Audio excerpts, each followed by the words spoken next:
Soal Teddy Minahasa, polisi terkaya yang kini dituntut hukuman mati. Mari kita simak berita lengkapnya.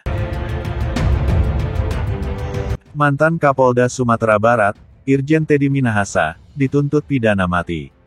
Adapun tuntutan ini diajukan jaksa usai meyakini Teddy bersalah dalam kasus tukar sabu barang bukti kasus narkoba dengan tawas. Perlu diketahui bahwa sebelumnya, Teddy sering disebut-sebut sebagai Kapolda terkaya di Indonesia, karena memiliki harta kekayaan lebih dari 29 miliar. Mengutip laporan harta kekayaan penyelenggara negara LHKPN, Teddy Minahasa memiliki harta 29,97 miliar dengan segudang aset mulai dari tanah dan bangunan hingga surat berharga. Data harta kekayaannya itu ia laporkan kepada Komisi Pemberantasan Korupsi (KPK) pada tanggal 26 Maret tahun 2022, semasa Irjen Teddy masih menjabat sebagai Kapolda Sumatera Barat. Yang paling menarik, lebih dari 85% kekayaan Irjen Teddy Minahasa itu bersumber dari aset tanah dan bangunan miliknya. Adapun dirinya tercatat memiliki 53 bidang tanah beserta bangunan senilai 25,81 miliar. Adapun tanah dan bangunan tersebut tersebar di Sumatera dan Jawa yang didominasi berada di Pasuruan, Jawa Timur. Aset tanah bangunan termahalnya mencapai 4,23 miliar yang berlokasi di Kota Malang, Jawa Timur.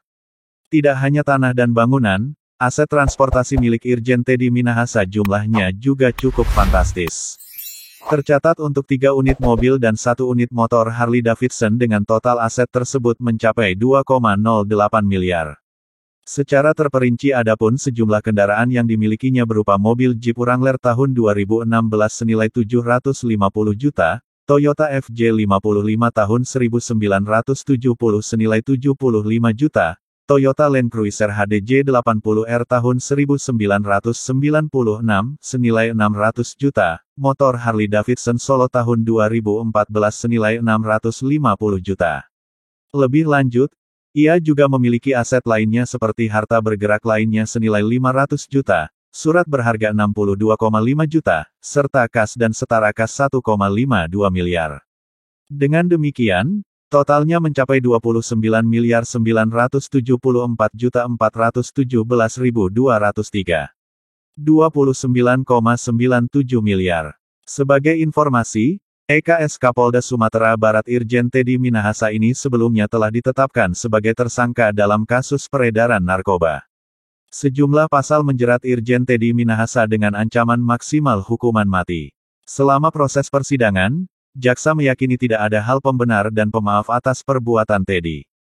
Jaksa meyakini Teddy bersalah melanggar pasal 114 ayat 2 UU nomor 35 tahun 2009 tentang narkotika junto pasal 55 ayat 1 pertama KUHP. Atas dasar itu, pihak jaksa menuntut hukuman mati kepada Teddy Minahasa. Menyatakan terdakwa Teddy Minahasa Putra bin Haji Abu Bakar telah terbukti secara sah dan meyakinkan bersalah melakukan tindak pidana, kata jaksa saat membacakan tuntutan di PN Jakarta Barat, Kamis tanggal 30 Maret tahun 2023. Menjatuhkan pidana terhadap terdakwa Teddy Minahasa Putra dengan pidana mati, sambung jaksa.